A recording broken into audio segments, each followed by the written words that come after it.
Bear Season, a Christmas MPreg. Written by Kaleidoscope MM. Narrated by C. Alan Kelly. Chapter 1. Coal. It was times like these when I truly wondered why I'd taken a teaching job cross-country and away from everyone I loved.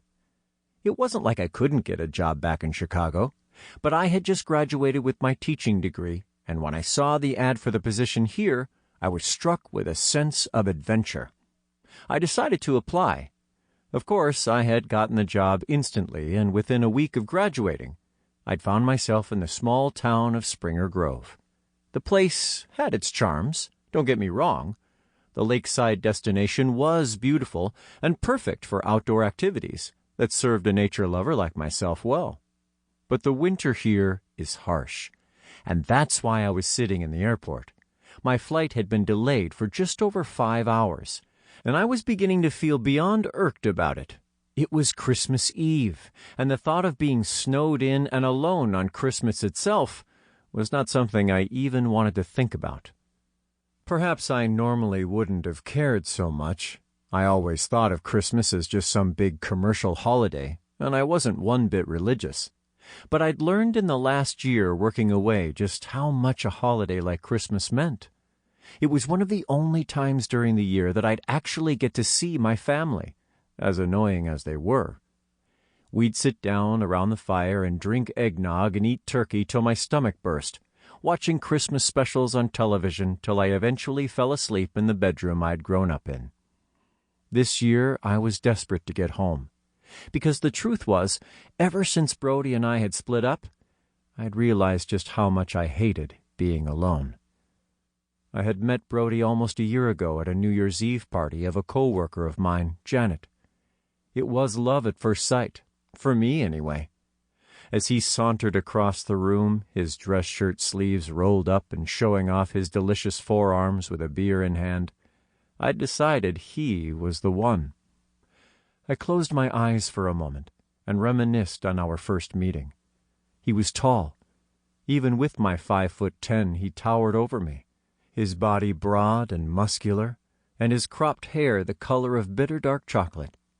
He had these gorgeous hazel eyes, adorned with golden honey flecks that reflected the light just so, and made them sparkle like diamonds. "Hi," he said, standing beside me on the balcony, his voice low and sexy. "Hey," I remember replying meekly. "I'm Cole." I extended my hand to him, and his own encased mine for a moment as he shook it slowly, our eyes never feigning intense contact. "Brody," he introduced himself, speaking with a smile that made me completely melt. I had no idea if he was into me or if he was even gay. But that night, I threw caution to the wind, and it wasn't long before I found out he was both those things. We spent a steamy night together, and then he never called. I'd come to learn that was just how Brody was. He was the kind of guy who'd shower you with gifts and romantic gestures, take you on amazing dates, fuck you senseless, and then nothing.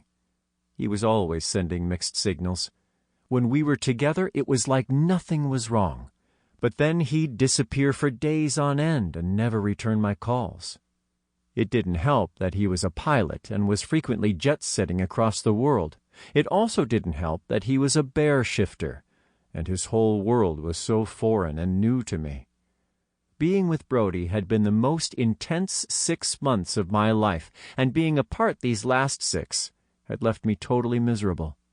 It shouldn't have come as such a shock to me when Brody called our relationship off. The way he'd acted was always so hot and cold. And it's my fault, really, for investing so much into him. I snapped back to the present moment as people around me began to chatter with complaint. Looking over at the flight board, I suddenly realized why everyone was so worked up. Every single flight for the rest of the day was canceled. Just my luck. I approached the desk where a crowd of people were gathered around, yelling angrily at the airline staff. "My whole family's waiting for me, don't you understand? I need to get on a flight today," a balding man in his 40s complained. Sample complete. Ready to continue?